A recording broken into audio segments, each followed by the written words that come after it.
Greetings, guys. Welcome back to Rebirth the Body channel, where we are discussing everything mental health.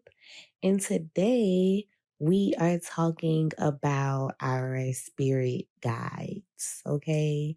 And why are our spirit guides so important along this journey? And simply put, this journey becomes very, and I don't want to just say lonely. You are in fact alone.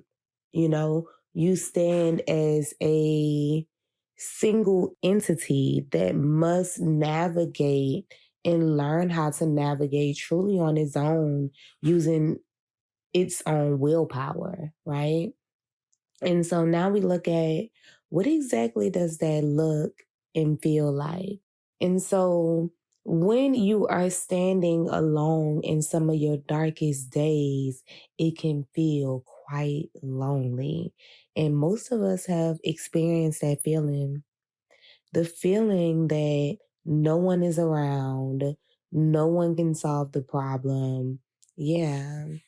And that feeling it has a lot of truth to it. Because the reality is, no one is coming to save you. That is, in fact, your job. That is a part of your evolution here. You must experience the journey using your own word sound. And so, as we navigate talking about our spirit guides today, just know that you are not as alone as it may appear, okay? And so that's why this conversation is so important.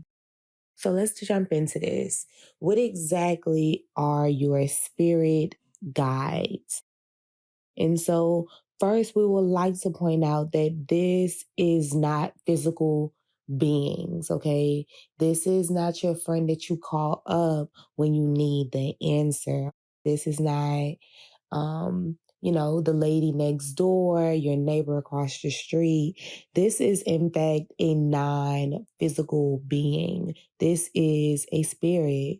And this spirit was once physical in this lifetime at some point. At some point, that spirit was in fact a physical being in this reality.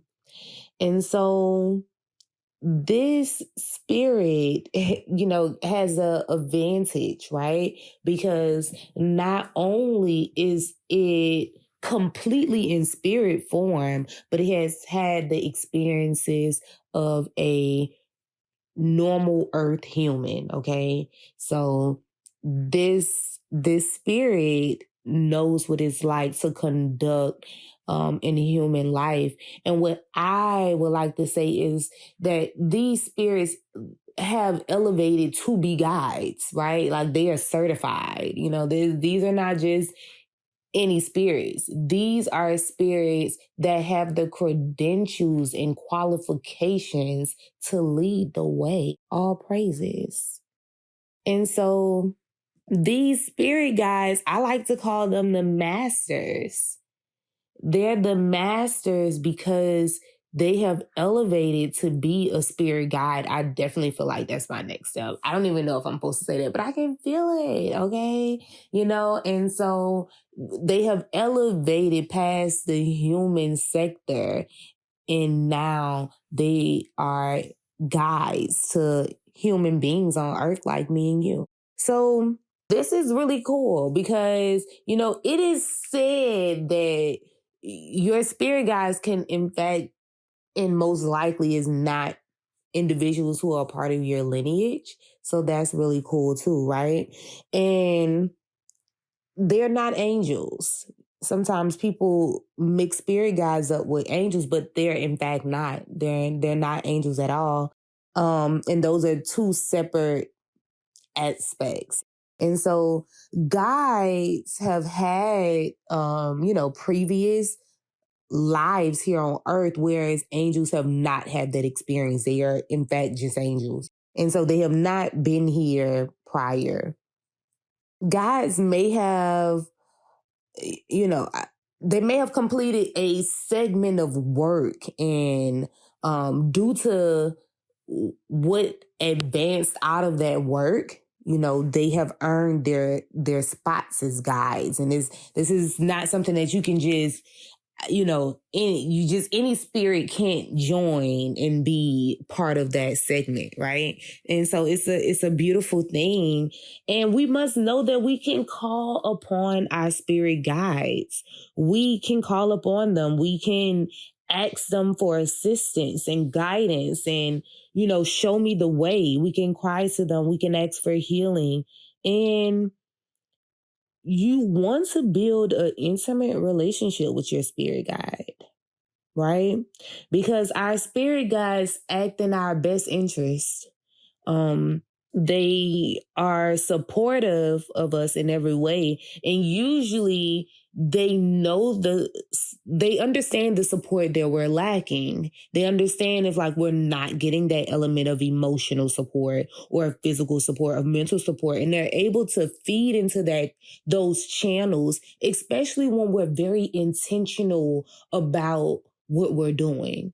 When we truly have a deep understanding that we're calling upon those spirit guides and we're attempting to communicate with that spirit and with that vessel, then so much love and compassion and elevation and growth comes from that point.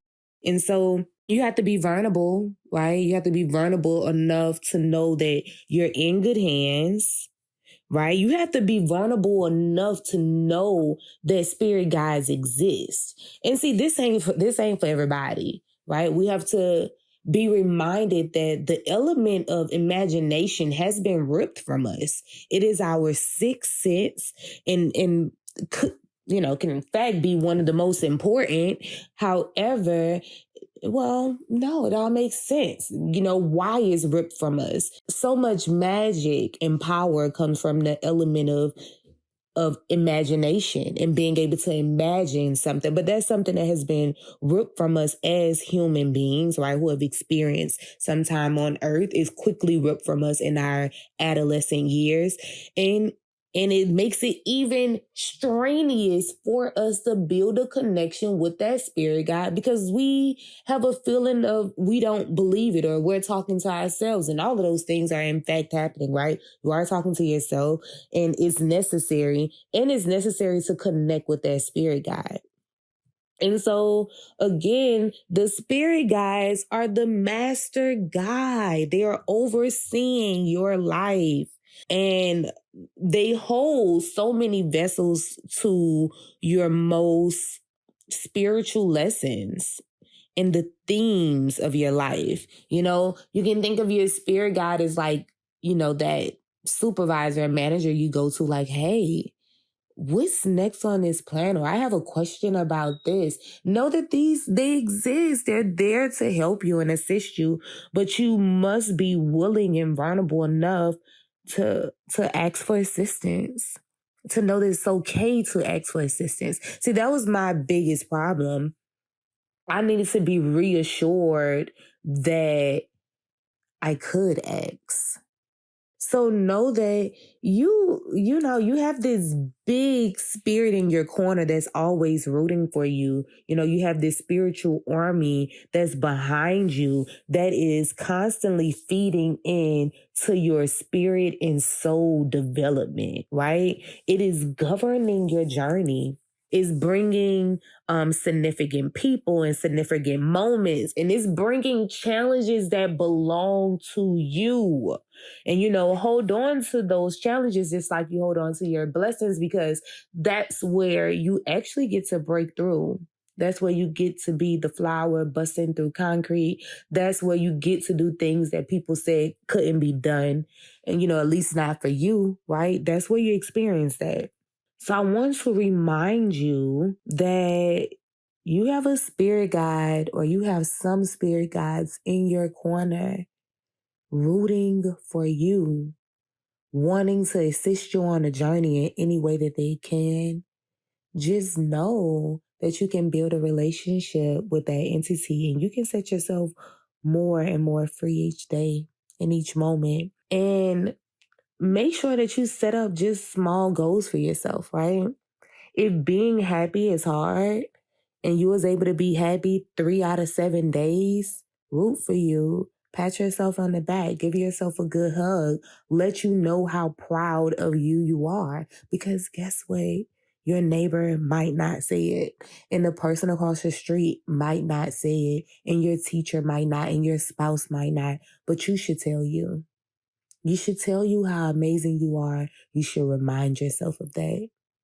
And tell somebody else. Tell somebody you love them. Tell them that they're special.